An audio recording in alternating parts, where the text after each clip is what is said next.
Hello, my dear lovely audience. Take my cordial love and salam. Assalamu alaikum wa rahmatullah. This is Ishaq Al Farabi.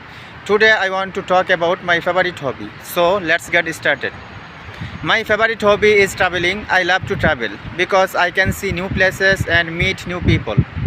Traveling always gives me the chance to learn about different cultures, foods, and traditions. I enjoy experiencing local life whenever I go. I like taking photos during my trips because it helps me to remember my experience.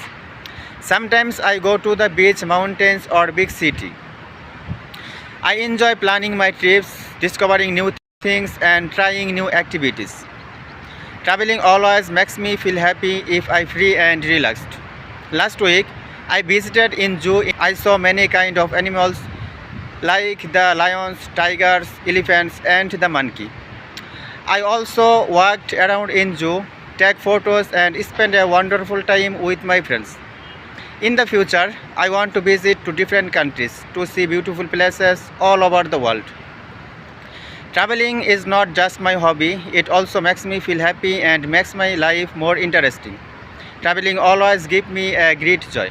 That's why I love traveling very much. Thank you so much for listening to me.